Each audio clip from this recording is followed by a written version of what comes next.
SSP Global Jobs, the first job consultancy of Haryana.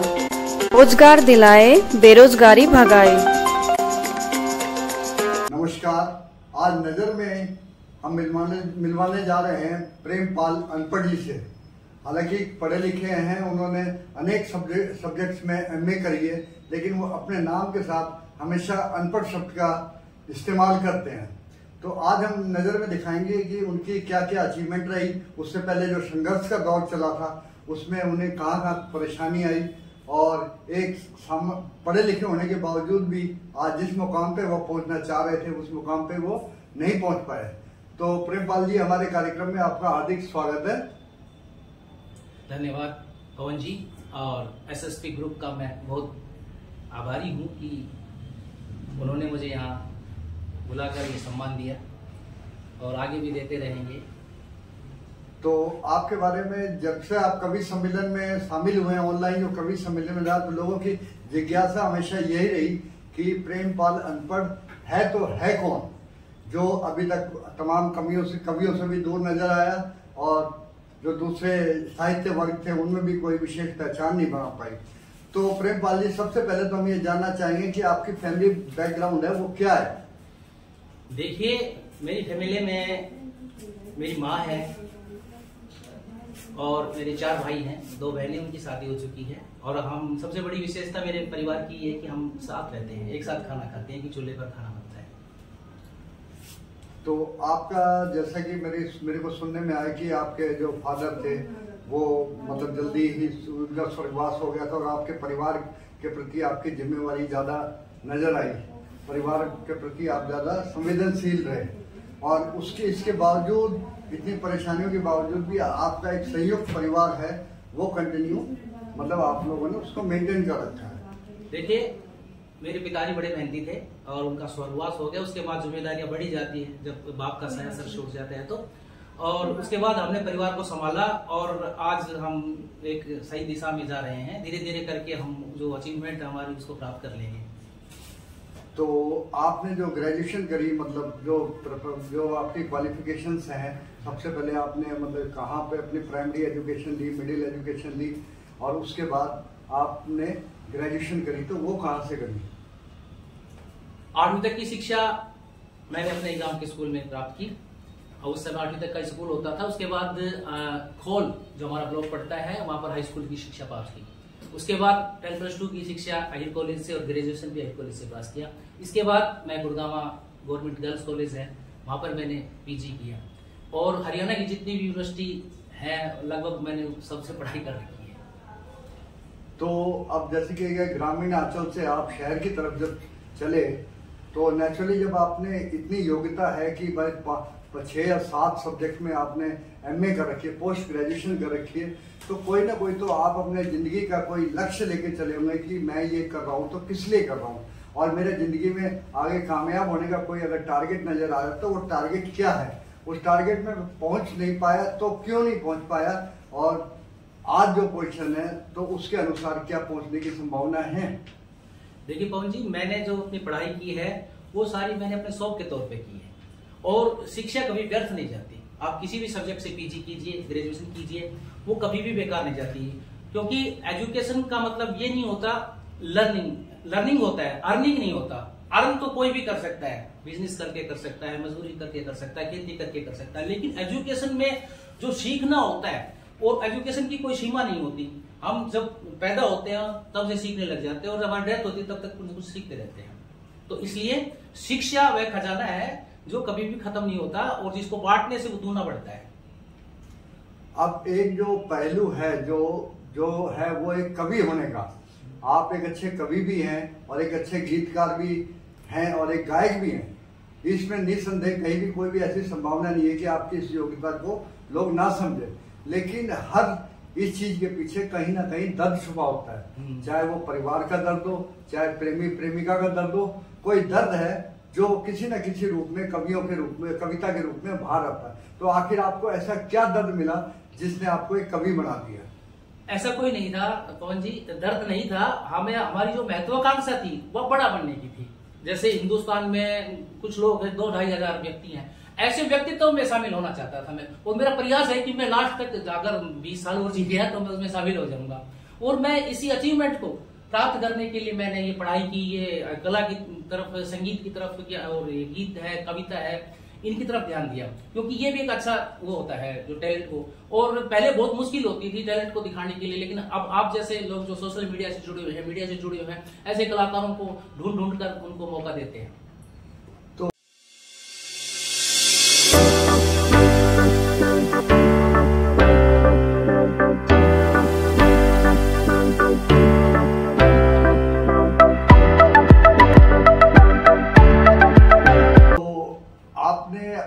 जब इस line में आप निकल रहे थे तो आपने कहीं अपना रास्ता ढूंढने की प्रयास नहीं करा कि मुझे मान लो कोई ना कोई भी एक टारगेट रखा हो, चाहे आपने कवि बनने का टारगेट रखा हो, चाहे साहित्यकार बनने का टारगेट रखा हो, चाहे किसी गवर्नमेंट जॉब या कोई अन्य करने का आपने मन बना रखा हो, तो उसमें एक स्मूथली एक प्लेटफॉर्म तैयार किया होता है।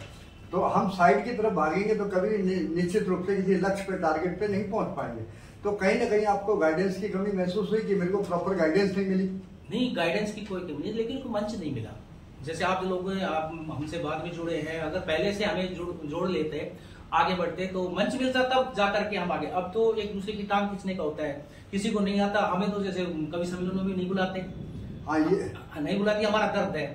और जब कम होते हैं कवि तब हमको बुला लेते हैं। और बहुत से लोग जो है मेरे साथी, कभी मैं ये नहीं कहना चाहूंगा, लेकिन मेरे से वो कटते हैं जहां मैं जाता हूँ, क्योंकि वाई लूट लेता हूँ वहां पर, और इस वजह से मेरे ये तो देखो जी एक सच्चाई है जिससे स्वीकार किया जाएगा। जब कोई लकीर किसी मतलब छोटी लकीर के सामने कोई बड़ी लकीर के आने का खतरा होता है तो बड़ी लकीर को इग्नोर कर दिया जाता है। मतलब आपके जो कविताओं में, जो गीत में जो दर्द नजर आता है वो एक तरह से सामाजिक पीड़ा है और सामाजिक सोच है। तो वो सोच जो बनावटी साहित्यकार हैं, बनावटी कवि हैं, जो एक तुकबंदी करके अपनी कविता और साहित्य को जीवित रखना चाहते हैं, उन पे वो भारी पड़ती है। शायद यही एक कारण रहा हो कि हमेशा आपको साहित्य सम्मेलन में या इनमें कवि सम्मेलनों में आपको इग्नोर करते आए हो। मैं बताता हूँ आपको कि मैं जो देखता हूँ वो लिखता हूँ, मुंशी प्रेमचंद की तरह जो देखता हूँ समाज में वही लिखता हूँ। और इसके लिए मैंने 4-5 लाइनें सुना देता हूँ आपको। मैं अपने नाम को भी चरितार्थ कर देता हूँ। मैं अपने ज्ञान पर कभी ना इतराता हूँ, मैं अपने ज्ञान पर कभी ना इतराता हूँ, जो किसे आम होते हैं उन्हें घड़पड़ सुनाता हूँ। जो बात देखता हूँ वही लिखता हूँ, जो किसे आम होते हैं उन्हें घड़पड़ सुनाता हूँ। यकीन आ रहा तो घर मेरे तुम जाए के देखो। अब मेरी डिग्री की बात, अनपढ़ता की बात है, जो अनपढ़ मैंने टाइटल लिखा है।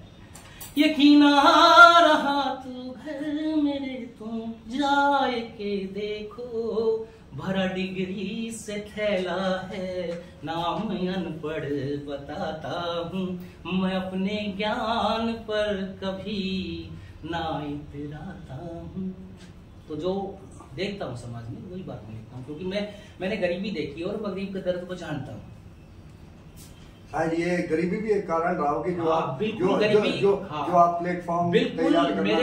मेरा national film and television institute Pune में एडमिशन हो गया था, गरीबी के वजह से मैं एडमिशन एन चंद्र ने मेरे को बुलाया, वहाँ रोशन तनेजा स्कूल में मेरा एडमिशन हुआ मुंबई में। अगर मेरा वहाँ उस समय मेरे पास किराए के पैसे भी नहीं होते थे, अगर उस समय मेरे पास किराया वगैरह होता, रहने की व्यवस्था होती, तो आज मैं रेवाड़ी का काम करता, बहुत बड़ा आर्टिस्ट होता। जिस तरह से वो कौशिक नहीं थे यहाँ के, सतीश कौशिक जी। और मैं लगा हुआ हूँ अभी टाइम है मेरे पास कुछ। आपको मौका मिला ऑल इंडिया रेडियो पे काम करने का भी, ऑल इंडिया दिल्ली हो गया, ऑल इंडिया रोहतक हो गया, तो आपने इसमें भी कहीं ना कहीं अपना योगदान दिया है। तो उस बारे में हमें बताइए कि हमारे दर्शकों को क्या आपकी उसमें अचीवमेंट क्या रही, और ऑल इंडिया रेडियो से आप कैसे जुड़े? ऑल इंडिया रेडियो दिल्ली और रोहतक में मैं गेस्ट आर्टिस्ट रहा हरियाणवी पोएट्री के लिए। मेरी हरियाणवी कविताएं वहां पर सुनी जाती थी समय समय पर। संपूर्ण भाई के साथ रोहतक रेडियो पे मेरे को वो शेर कहते थे, रेवाड़ी का शेर है तो वहाँ मेरा ये गेस्ट आर्टिस्ट वहाँ पर सिलेक्शन हुआ था समय समय पर वहाँ पर।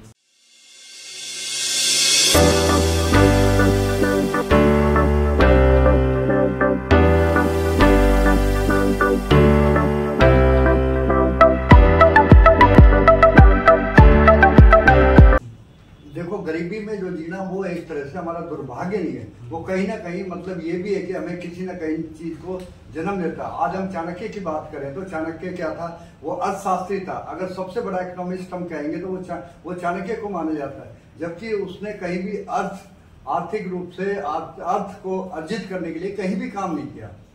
तो अब जो आपने अपना संघर्ष पिछले 6-7 सालों में बिताया है, उस संघर्ष का कहीं आप चाहते हैं कि मैं इस संघर्ष को किसी तरह लोगों में मोटिवेट करूं, ताकि जो आने वाली पीढ़ी है उनका किसी तरह से दिशा निर्देश कर सकूं, उनको डायरेक्शन दे सकूं। कम से कम हम कामयाब नहीं हुए तो हम आने वाले के लिए एक सीढ़ी बन के अपना इसमें समाज में योगदान दे सकते हैं। हाँ, मेरे से जुड़े कुछ बच्चे हैं, उनको मैं सिखाता हूँ, मेरे भतीजा भतीजी उनको सिखाता हूँ, और मैं चाहता हूँ कि मेरे जो सपने वो साकार करें आगे चल करके। क्यों हमेशा ऐसा ही देखा जाता है? पहले जैसे आपकी जो एम्बिशन है, जीवन में कुछ आगे बढ़ने की एम्बिशन थी, आप ये उम्मीद लगाते थे कि भाई कि मैं इस मुकाम पे पहुंचूंगा। जब वो सपने थोड़े धूमिल से नजर आते हैं तो वो सोचता है कि कोई मेरा सहयोगी, चाहे मेरी बीवी हो, चाहे मेरा भाई हो, चाहे मेरे परिवार का और कोई सदस्य हो, वो मेरे को मतलब मैं नहीं बना तो उसको उसमें पहुंचाऊंगा, चाहे कोई भी लक्ष्य रहा हो, चाहे फौज में जाने का हो, चाहे साहित्य में जाने का हो। तो जैसे हम और आप एक तरह से कामयाब नहीं हुए अपनी जिंदगी में, जिस मुकाम पे पहुंचना चाहते थे वहां नहीं पहुंचे, लेकिन हम ये चाहेंगे कि हम जिसको आगे लेके आए वो हमारे सपनों को साकार करे। देखिए, इसमें क्या होता है कि ये टैलेंट जो होता है इस तरह का, जो साहित्य का है, सिंगिंग का है, ये मूल रूप से ये गॉड गिफ्टेड होता है। लेकिन फिर भी हम अगर किसी को तैयार करते हैं तो उसमें वो सुगंध नहीं आती, क्योंकि अंदर से वो फीलिंग नहीं आती। आप प्रेमचंद की पूरी कोशिश करते हैं। मुंशी प्रेमचंद की बात करें तो उनको संघर्ष करा था, उन्होंने वो गरीबी देखी थी और उस वक्त का जो संघर्ष देखा था।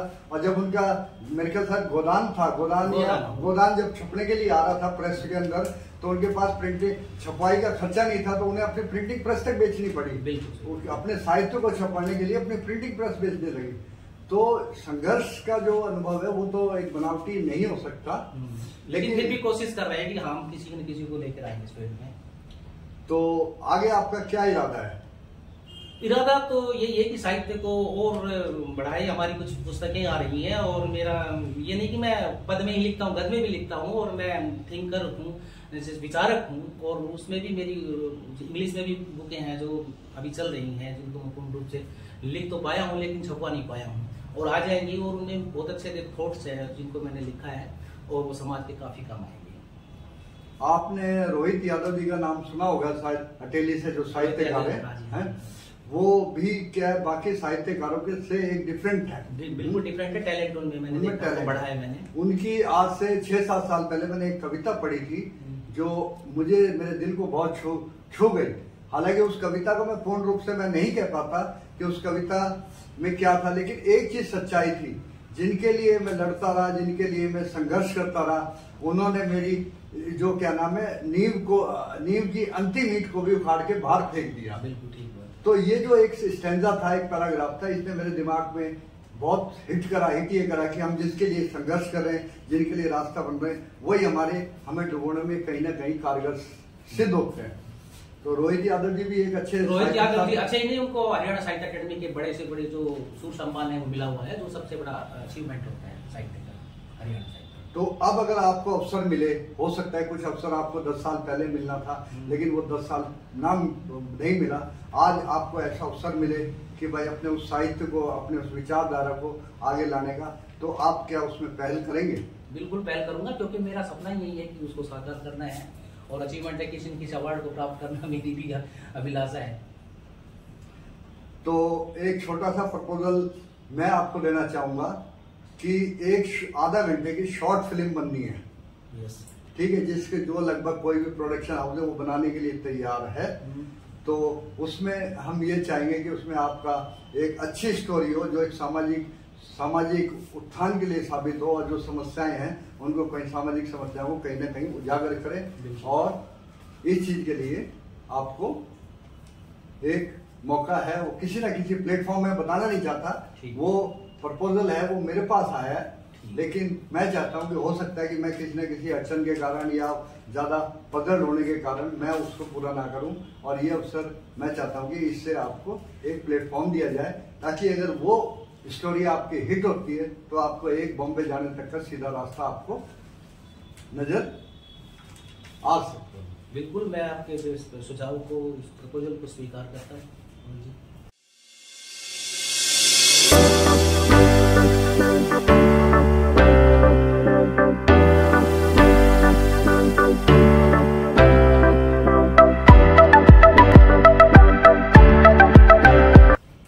आप जनता के बीच में इतना रहे हैं, पब्लिक के बीच में रहे, अपने सहपाठियों के बीच में रहे, आपने गरीबी भी देखी है, हर चीज देखी है, और जब टारगेट पे किसी पे अचीव होना पा रहे हैं, मतलब कहीं लक्ष्य से, मतलब हमें सामने लक्ष्य नजर आ रहा है, लेकिन जितना हम आगे जाने की कोशिश करते हैं उतना कहीं ना कहीं रुकावट आती है। तो इस तरह का अवसर आपके साथ भी आया होगा।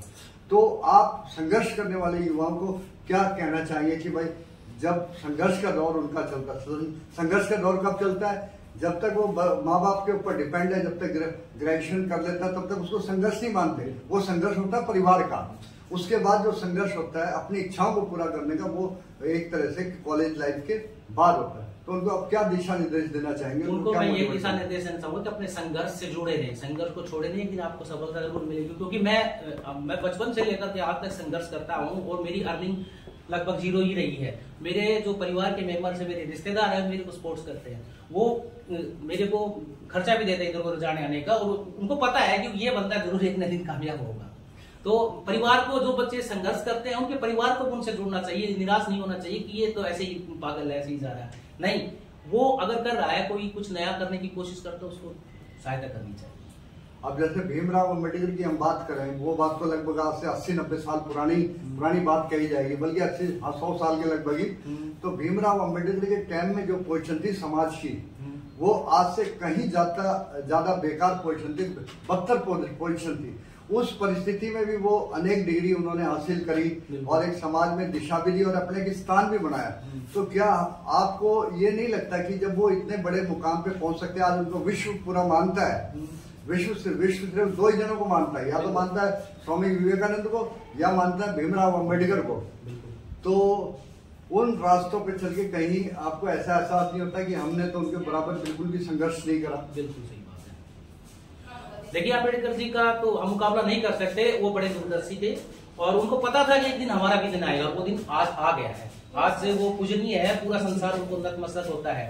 तो उनकी जो मेहनत की वो रंग लाई है, लेकिन हम उनके सेवक के रूप में हम उनसे एक आदर्श उनको अपना मान करके, और उनकी प्रेरणा से तो हमारी वो है, और उनसे ही हम आदर्श बना करके आगे बढ़ने की कोशिश करेंगे।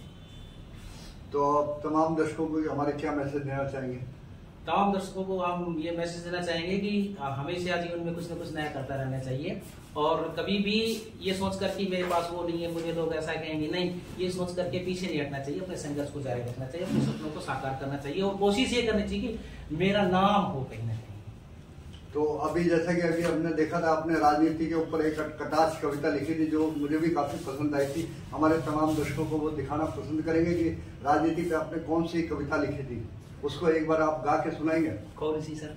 जो वोट की चोट। वोट की चोट वाली? वो एक स्टैंजा सुना देता हूं उनको आपको। वो था कि जैसे बात हो रही थी कि संविधान तोड़ेंगे, बीजेपी संविधान तोड़ेगी और खत्म करेगी संविधान को, तो हमें भी थोड़ा सा दुख हुआ और अंदर से एक आवाज निकली। हम किसी पार्टी विशेष से नहीं जुड़े, लेकिन हम समाज सेवी हैं, सामाजिक कार्यकर्ता है, तो हमारे को दुख होता है बाबा साहब का संविधान उन्होंने इतनी मेहनत से बनाया और उस पर चोट होती है तो हम फिर उस पर चोट करते हैं। तो ये था कि बीजेपी किसी जो ट्रिक लगाने वाली थी, हैट्रिक, उसको लेकर के मैंने ये कविता लिखी थी। हैट्रिक न लगवाना, तीजी दफा मत लाना, विधाता बीजेपी से बचा।